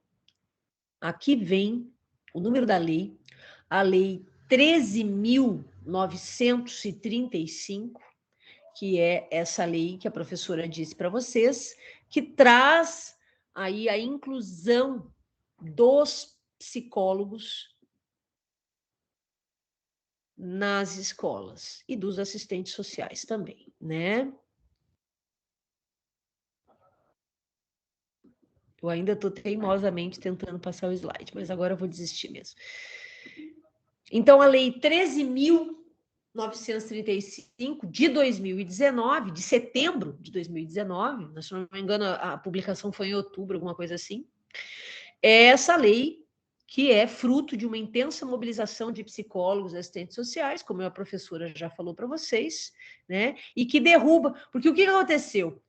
Houve um veto do presidente Bolsonaro a essa lei. Então, o presidente tentou vetar partes muito importantes, eu não me lembro se o veto foi total ou parcial, se alguém souber, me ajude, mas o presidente Bolsonaro tentou vetar essa lei, e aí por mobilização, movimentação, articulação dos conselhos, né, conversando com os deputados, com os senadores, articulando politicamente, conseguiu-se então aprovar essa lei a contragosto do governo federal. Ok? Bom, é somar 2 mais 2, né, gente? Se o governo federal entende que falar de gênero é pregar ideologia gaysista né, ou feminista, é óbvio que um projeto como esse, que vai trazer para dentro das escolas profissionais com o olhar dos psicólogos e assistentes sociais, tentaria ser derrubado com certeza, né? Seria uma ameaça para uma hegemonia ideológica fascista, né, discriminatória, não inclusiva, entendendo a inclusão da diversidade humana, não só da pessoa com deficiência, tá? Bom, e aí falando dessa lei, vamos ver alguns pontos, né? Uma das questões é aquilo que a professora falou, essa parte é muito importante da matéria, se eu fosse vocês, botaria uma estrelinha, porque seria uma excelente questão de prova, tá? Olha lá, lâmina de número 15, né? Estamos num momento, pessoal, em que há necessidade da criação desses cargos, como a professora já falou, tá? Criar os cargos é uma condição sem a qual não há efetivação da lei, ou seja, uma condição sine qua non. Eu preciso criar os cargos para, então, poder concursar essas pessoas, né? E, então, elas poderem trabalhar nas escolas. A pandemia deu essa atrasada e esse é o momento que estamos agora, tá? Isso diz respeito a uma necessidade da gente potencializar a luta pela educação como um direito social. A sociedade brasileira tem direito à educação gratuita e pública, de qualidade, com foco na democracia, né? Dentro de um Estado que é laico. O que significa? Não pode pregar nenhuma ideologia dominante, nenhum conjunto de valores morais específicos, e sim o respeito à diversidade na manifestação das vidas, né?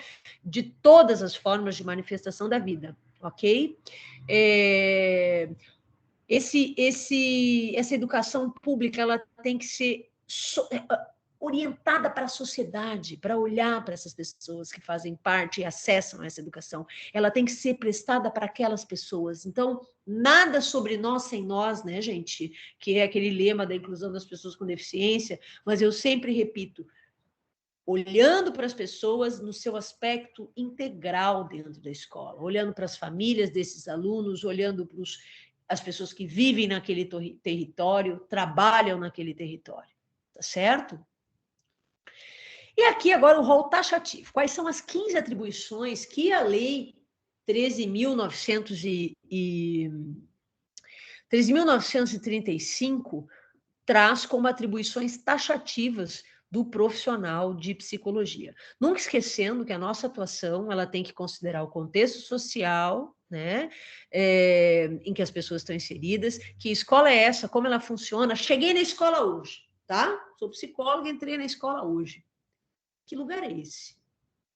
Como as pessoas se relacionam aqui dentro? Como se dá o jogo de forças e poder? Porque toda instituição tem um jogo de forças e poder, certo? A instituição família, a instituição escola, a instituição universidade, toda tem. Então, eu chego na escola, eu piso lá enquanto psicóloga, eu vou olhar que lugar é esse, como as coisas se dão aqui, como as relações se dão aqui, tem diálogo, não tem diálogo, né? E o nosso olhar, ele tem que ser nesse sentido. Temos de estar atentos ao projeto político-pedagógico. Como é que a educação nessa escola enxerga as pessoas? Qual é o meu projeto para a polis, para o povo? É uma educação libertadora ou é uma educação mercantil, segregadora, desinteressante, porque não fala para as pessoas sobre elas, para que elas desejem estar na escola? Né? Não bate, não reverbera aqui dentro, certo? Então, olha lá, hein? A gente vai participar da construção e elaboração dos projetos pedagógicos, né? De todos os planos e estratégias para a educação dentro dessa escola, levando o conhecimento da nossa ciência, né? Para contribuir na construção desses projetos pedagógicos. Por exemplo, estávamos falando aqui, né, Isabel traz o exemplo em sala de aula, né, já de um conhecimento adquirido na universidade em relação à educação, que ela traz para a escola. Bom, que a nossa fala seja essa, né, que na hora de elaborar um projeto pedagógico, que a gente possa defender a importância determinadas temáticas estejam presentes, né? Que vai ao encontro da pergunta do Vitor. Nós poderemos falar de gênero nas escolas, né? Nós temos de construir isso, né? Na hora que os projetos pedagógicos, político-pedagógicos são construídos, né? A gente tem que fazer valer a importância de falarmos sobre essas questões. Imprescindível falar sobre essas questões. A gente vai participar da elaboração da própria política pública de educação. Então, se estiver sendo votado o projeto de lei na Câmara dos Vereadores, nós temos de nos manifestar enquanto categoria, enquanto universidade que tem um curso de psicologia, defendendo o quê? Que a psicologia seja pensada no ambiente escolar, alinhado ao nosso código de ética e o projeto político da psicologia, de respeitar a diversidade humana e olhar para a pessoa de forma integral, que é o que a gente vem falando nessa disciplina desde a primeira aula, ok? Então, devemos participar diretamente na construção da política pública de educação, né? Que é o que os conselhos estão fazendo quando se manifestam nesse momento tão importante que a professora citou para vocês, tá? A gente tem de, com os nossos conhecimentos, lutar e garantir que o direito à inclusão das crianças e adolescentes, de fato, se efetive. Então, a gente tem responsabilidade direta de falar de quais são as necessidades peculiares da criança e do adolescente com deficiência para aprender na escola. O que ele precisa receber de diferente para que ele chegue em pé de igualdade? E que as características dele sejam respeitadas pelos demais como uma maneira de existir. Não é apontar o diferente e dizer tu não tinha que estar aqui, mas é a gente olhar para a gente, olhar para o outro e dizer todos deveriam estar aqui. E a escola tem que promover essa integração. Isso é inclusão. E nós precisamos ter clareza da importância disso. E lutar sempre nesse sentido, ok? Né? Evidentemente que quando a gente perceber que os processos, né, de dificuldades, né, para se viver no ambiente escolar a plena aprendizagem estiverem enroscados, quando a gente perceber determinados alunos que têm dificuldades de aprendizagem, que o nosso olhar possa apontar para isso, mas não numa forma classificatória e segregatória, mas numa forma inclusiva e respeitosa, e pensando com os colegas de que forma faremos isso acontecer, essa inclusão acontecer, esse respeito à diversidade dos alunos e de suas famílias acontecer, né? Se eu tenho ali e deixo se criar, por exemplo, dar andamento sem interferir em condutas, exemplo, racistas dentro da escola, eu estou sendo conivente. Vou dar exemplo, eu já tive contato, já tive enteados ao longo da minha vida, e uma vez, num dado momento, numa dada escola, de um dado enteado meu, aconteceu uma situação de racismo entre os alunos, né? Qual foi a postura, né, em face da escola? Olha, não sabemos como vocês farão, mas sabemos que a escola precisa trabalhar essa questão racial para que isso não aconteça mais. Escola, é sua responsabilidade fazer isso. Era uma escola particular, né? É sua responsabilidade fazer isso. Porque se há discriminação, racismo de face dos alunos dentro da escola, a escola tem a sua responsabilidade em trabalhar esses conteúdos e ser antirracista. Porque isso não pode ser aceito. Não é ser antirracista, que é diferente de não ser racista. Da neutralidade da escola, não, ela não tem que ter, não existe neutralidade, ela tem que se posicionar. E nesse aspecto, só tem um lado que é o certo, que é o antirracismo, certo? Qualquer outra resposta é ser conivente com a hegemonia dominante. É isso que a gente precisa entender. Ah, não, eu sou neutro, eu não quero me envolver nisso. Bom, você já está envolvido até o pescoço. A diferença é que tu não sabe, né? Que além enfim, deixa eu falar, né? Então, além de ruim, tu é burro, né? Porque eu precisava falar, gente, eu só adaptei para ser mais suave, para não parecer que eu troquei a ferradura agora, né? Como se diz na minha terra, trocou a ferradura agora, né? Para o coice sair mais leve, tá? Mas é isso, né? Quer dizer, só não entende quem não quer, né? Quem não pegar é porque não quis, né? E a escola tem uma responsabilidade fundamental na sociedade, pessoal. Prometo para vocês que hoje vocês vão ter um bônus de descanso. Nós vamos até as 9 só, tá bom? Que vocês estão merecendo. Eu gostei, eu recebi muito resumo no meu e-mail, eu achei muito legal. Achei muito bonito da parte de vocês. Achei legal mesmo, tá? Mas deixa eu ir, senão nós não vamos conseguir acabar às 9. Ó, eu sei, eu imagino assim, ó, só uma observação, que quando eu começo de conversinha no meio deve ter aluno que pensa assim, que saco, para de papo, vamos logo para a matéria para acabar logo. Sei, né, gente, eu também sou aluna, eu também penso isso às vezes. Ruim vai ser semestre que vem, que não vai dar para ficar no calor dos nossos lares, deitadinho embaixo da coberta ou jantando enquanto vem a aula, né? Vai acabar essa parte, né? Ó, vamos adiante. Quinta atribuição do psicólogo, fazer avaliação psicológica quando surgirem necessidades específicas no processo de ensino-aprendizagem. Então, quer dizer que nós vamos fazer avaliação também, mas é em face de necessidades específicas, e nós vamos pegar os achados da nossa avaliação e vamos lidar com esses achados, não de forma de botar um X nas costas e excluir o aluno que tem dificuldades na aprendizagem, mas muito pelo contrário, nós vamos pegar esses achados das nossas avaliações, de alunos que têm suas dificuldades no processo de ensino-aprendizagem, e vamos construir, junto com os colegas, estratégias para a gente conseguir promover o ensino-aprendizagem desse aluno. Então, essa avaliação, ela é feita assim, mas quando necessária, não de forma indiscriminada, e com muita atenção ao uso que se faz dos achados dessa avaliação psicológica, tá bom? Isso é fazer avaliação psicológica criteriosa. Auxiliar as equipes a se integrarem com a comunidade, né? Integrar a escola, o estudante, a família e a comunidade, já bati nessa tecla a aula inteira.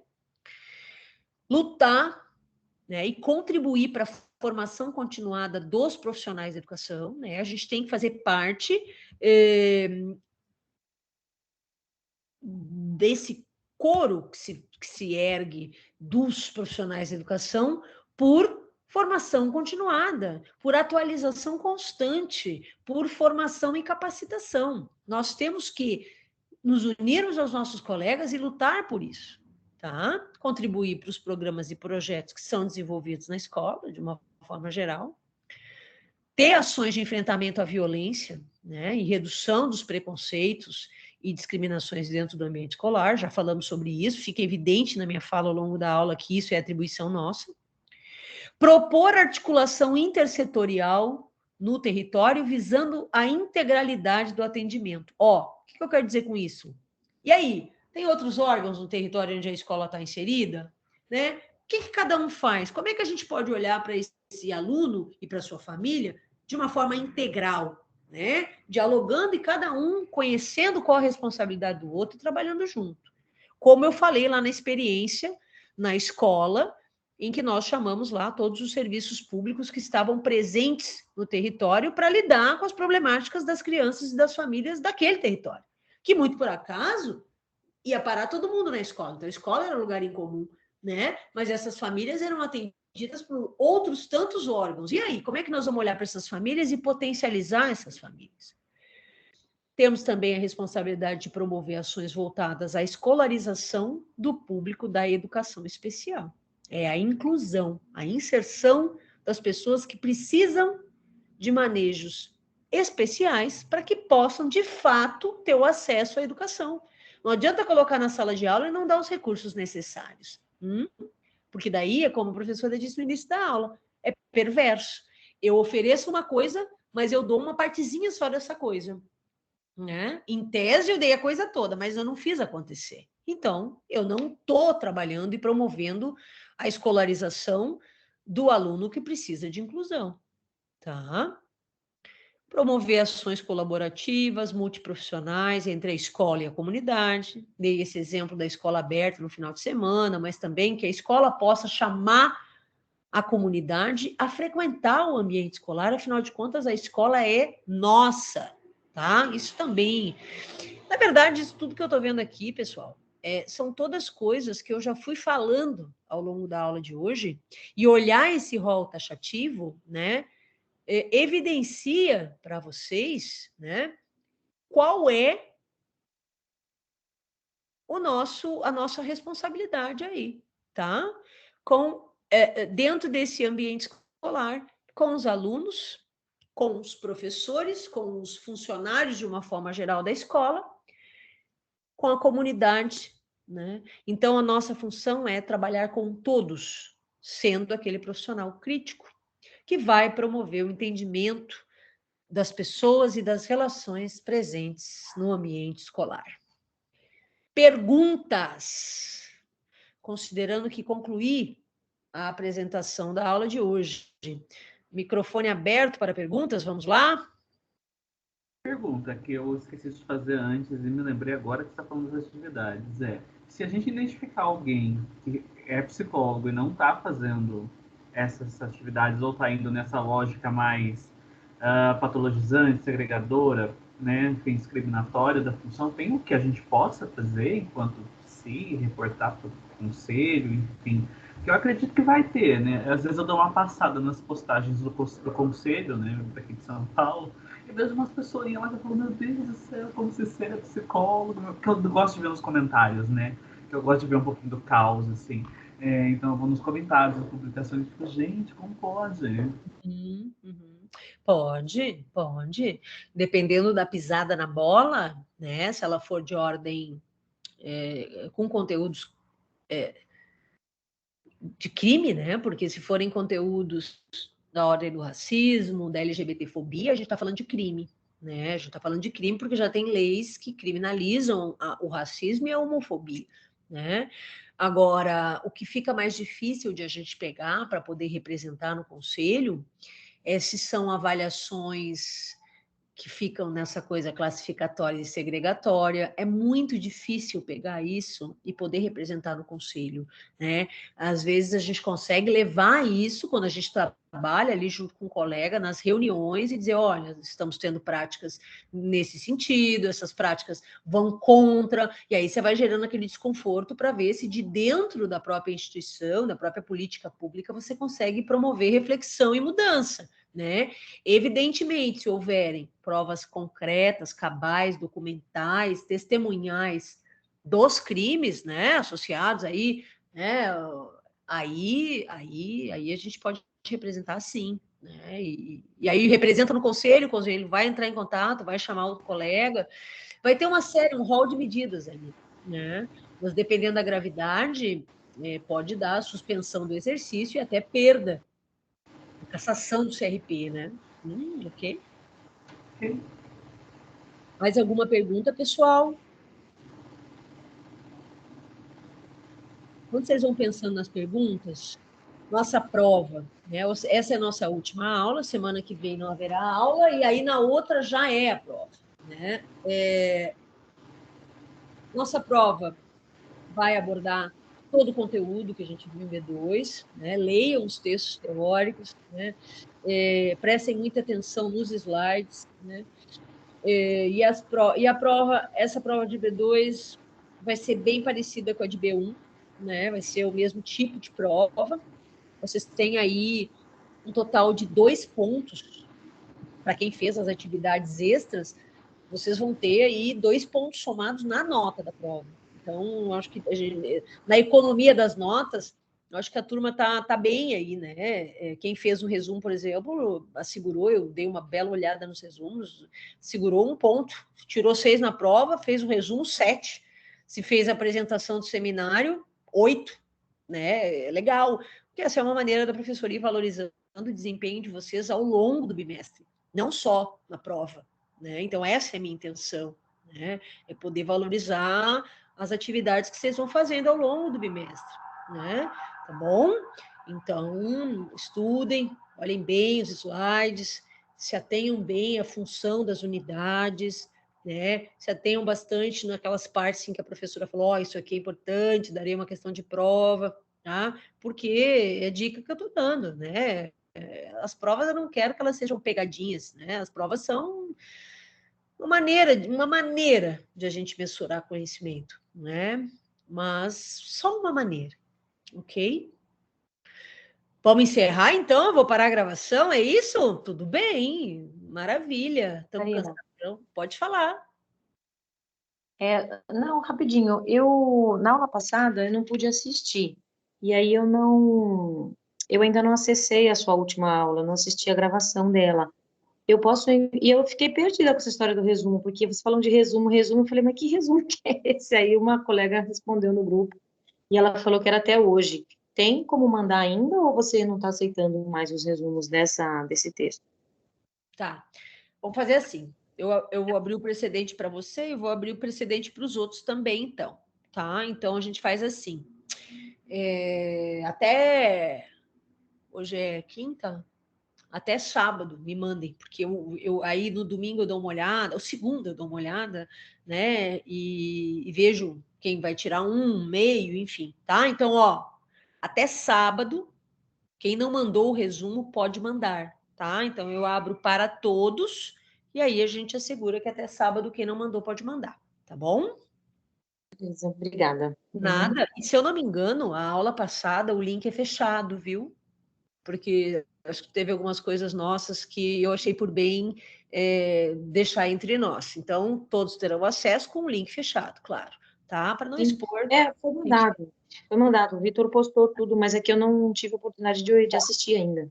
Legal. Tá? Eu acho, e aí depois me digam se lá no AVA a Juju colocou com a informação, tá? Para acessar essa aula apenas com o link. Porque eu pedi para ela colocar para que vocês, porque daí senão depois vocês vão ficar procurando, e às vezes a gente esquece, vai saber qual foi a aula que o link só acessa com o link, né? Então, por isso que eu pedi para a Juju nominá-la assim, para que vocês com facilidade saibam que aquela é a aula que só acessa com um link, tá? Ok? Então, meus amores, acredito que não será nosso último semestre juntos, né? Vocês sabem aí que eu ministro outras disciplinas. Vamos ver quais os sabores das disciplinas que virão no semestre que vem. Quais a gente vai ter o direito a que sejam presenciais, né? E eu não sei ainda o que vai abrir, não sei mesmo. A Mariana geralmente nos fala, assim que ela souber, ela já nos fala. E aí eu anuncio quais que eu pegarei para vocês saberem se terão aula comigo ou não, tal, né? Vocês sabem que se vier jurídica, serei eu. Se vier sistêmica e grupos, serei eu. Não sei qual outra. Bom, ciência e profissão vocês já fizeram, enfim, tá? Então, vamos lá. Pode ser que venham disciplinas que eu nem dei ainda, né? Que eu vou dar pela primeira vez, o que é legal, eu adoro, né? Adoro coisas novas, né? Para eu estudar diferente, né? Tá bom? Obrigada pelo semestre. Gostei bastante do desempenho, acho que responderam super bem. E aí, semestre que vem, né, gente? É presencial. Não, aí é sala de aula e vamos nessa, tá? E que os jogos comecem, brincadeira. E os jogos comecem. Oite! Tá bom, gente? Ó, uma beijoca, estudem para a prova, tá bom? E que todos se saiam bem. Tá? Eu gosto que vocês saiam bem, porque eu sinto que daí, de alguma forma, eu cumpri a minha missão, tá bom? Ó, até semestre que vem, algo me diz que estarei com vocês de novo, tá bem? Um grande abraço, pessoal. Tchau, tchau. Obrigadão, Karina. Bom descanso aí no final de ano. Tá, para vocês também, pessoal. Aproveitem. Cuidem-se, né? A pandemia ainda não acabou.